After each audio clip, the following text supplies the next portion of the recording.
وحده يا ربي reer Khoom Caad cadaab degdeg u keen kadib waxay arkeen haddana cirka oo mugdi soo naqanayo waxay dhaheen cirkan oo soo xirxirooyo macnihiis waxa waaye roob ayaa noo imaanaya kadib waxaa imaaday calaamooyinkii rabbi oo ahaa cadaabta dhulkii cagaarnaa wuxuu isku beddelay huruud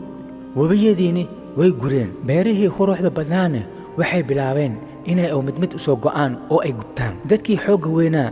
rooti ay cunaan iyo biyo ay cabaan ayay waayeen maxaa yeelay dhulkii dhan way angagtay kadib ilaahay wuxuu keenay cadaabtii oo la badan qaaday cadaabtaas oo ahaa duufaan oo aad iyo aad u xun waxay socotay maalmo badan kadib meeshii roob ay ka filanayeen ilaahay waxa uu keenay cadaab dhul gariir dhulkii dhan ayaa kala dhambalmay dadkii dhan way kala ordeen dadkii xoogga ay weynaayeen dhulka ayay galeen qaarna way carareen aawe dadkii ay dhihi jireen yaa naga xoog weyn qof wax naga qaadi karo ma jiro duufaantu waxay socotay 7 habeen iyo 8 maalmood sida ilaahay subxaanahu wa caza wajalla qur'aankiisa ku sheegay sakharaha calayhim 7 ليال و8 أيام حسوما فترى القوم فيها صرعى كأنهم أعجاز نخل خاوية إله سبحانه عز وجل مركي أوكيني دوفانتان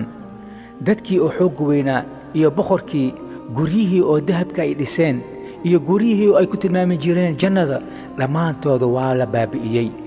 حوقي أي كفامي جيرين وحني واتري وايي لمان توضا dhulkooda macal dahabkooda macal iyaga kulli dhulka ayaa la isku wada daray gobolka dhan wuxuu noqday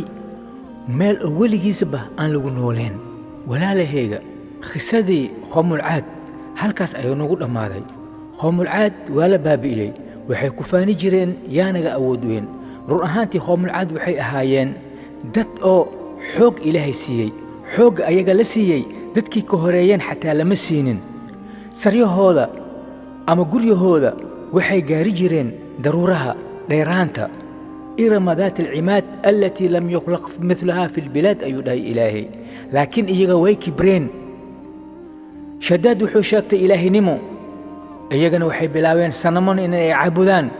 dhulkii ayay fasahaadiyeen dadka ka xoog weyn way dili jireen dadka way dhici jireen Khoomul Caad sidaas ayaa loo baabi'iyey walaalahayga قصداني waxaa idin soo habeeyay walaalkiina Aslax Abasaafi waxaan lagu soo habeeyay studio Saafi oo ku yaala dalka Talyaaniga gaar ahaan magaalada Baadhabo ee walaalahayga ha iloobina like share comment waxaan rajaynayaa insha Allah inaad i gaarsisaan 500,000 subscribe 500,000 insha Allah sidaas iyo nabad gelyo